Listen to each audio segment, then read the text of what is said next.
alguma coisa, mas meu pai estava bem, né? Normal.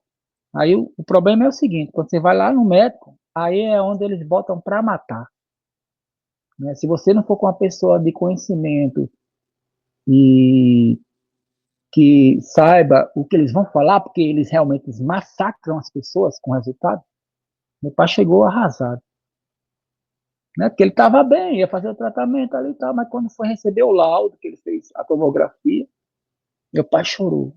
Meu pai chorou, chorou, e eu fiquei bem quieto aqui. No quintal da minha casa, minha irmã olhando para mim. Ele chorou, chorou, chorou, chorou. Meu filho, eu vou morrer. Aí ele chorou, aí eu comecei a rir. Eu também vou, pai. Quem não vai morrer?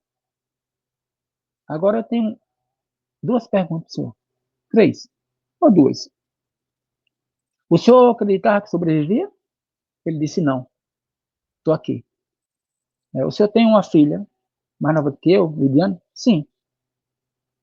Mas ela não era para ter morrido de câncer e ela está viva. Então, por que, se Deus fez isso comigo, por que não parar com o Senhor? Já fez uma vez e tu consegue estar enxergando? Pai, se anima, pai. Aí ele olhou para mim, levantou a cabeça, enxugou os olhos e disse, meu filho, eu vou lutar, eu vou vencer esse câncer. Porque você é um exemplo, eu tenho você, eu não acreditava que você sobreviveu e Deus me curou. Então veio o processo. Então meu pai começou a fazer o tratamento. Ele não podia fazer cirurgia por causa da idade, mas fez a radioterapia. São 39 sessões, né? São 39 chicotadas, né? 40 menos uma, 39 chicotadas. Aí no meio do caminho meu pai quis desistir. Aí eu me sentei com ele.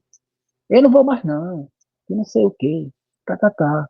Por que você não vai? Olha, nós ia pagar no cartão, porque não saiu o resultado do SUS. Porque estava esperando pelo SUS pagar a tomografia. No dia que eu ia pagar no cartão, porque a gente estava com pouco dinheiro, minha irmã estava pressionando lá em Portugal, eu ia sair para pagar, o telefone tocou, o SUS ligou, pai. E a gente fez pelo SUS. O senhor recebe, o carro vem deixar de manhã e vem deixar à noite. Tudo providenciado para que o senhor faça o tratamento, pai. Está escrito, pai. Eclesiastes capítulo 38, geralmente as pessoas não gostam de ler. Deus criou os médicos, né? Existem médicos de Deus e existem médicos da morte. Só não encara isso, na verdade, quem não quer. Lendo a Bíblia, como falou o irmão André. Né? Então meu pai disse, não, meu filho, vou continuar. Tá certo, pai. Aí foi o tempo, passando o tempo. Meu pai é daquele que vai no hospital, conta história. Você vai. Aí as pessoas têm saudade dele até hoje, porque quando vê ele, trazia as coisas do interior.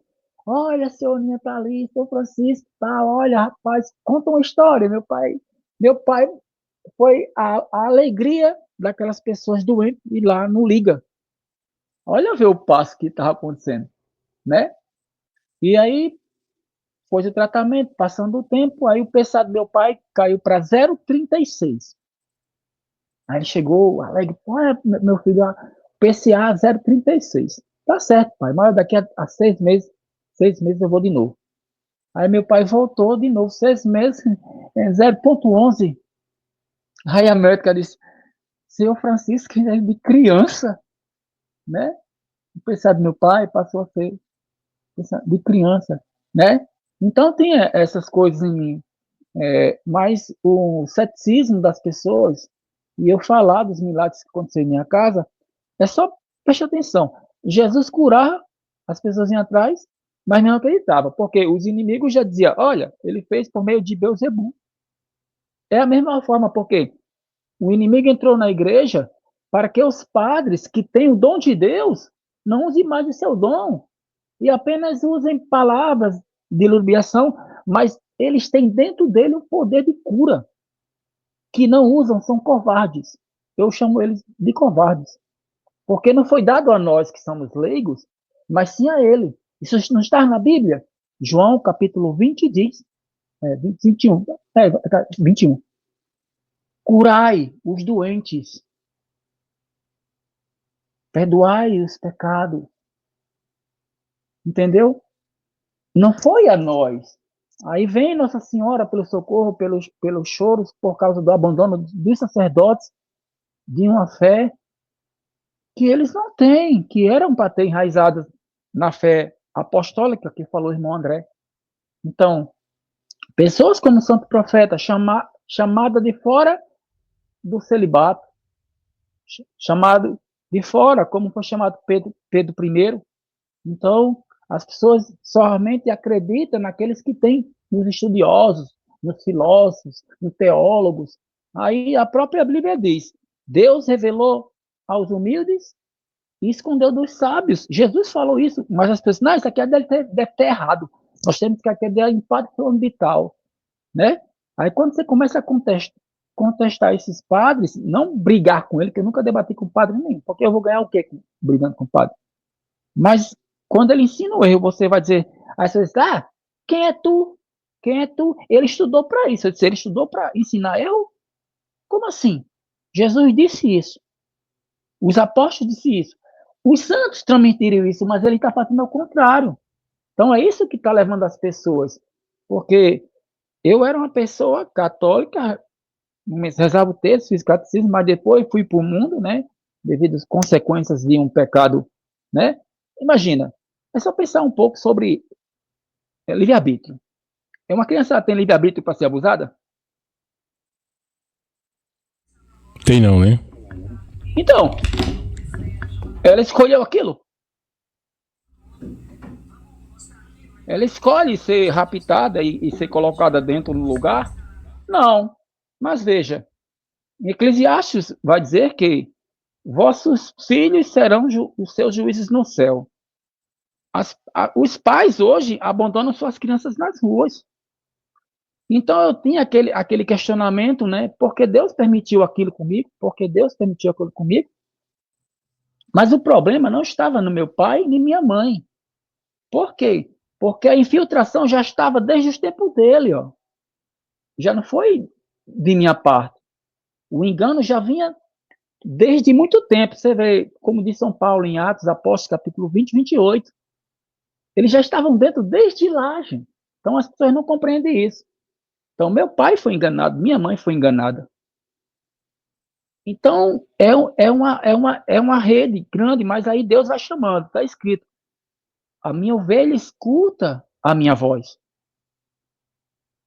E é isso que eu digo. Aí depois eu pensei, não, o único problema é porque as pessoas confiam nas outras, né? Está escrito que é maldito o homem que confia no outro homem. Então, meu pai confiava no meu vizinho. Minha mãe confiava no meu vizinho. E o meu vizinho era o pedrador. Meu pai tem culpa? Não. Porque ele não tem um mandamento? Amar ao próximo como a si mesmo? Mas como foi ensinado isso? Como foi catequizado?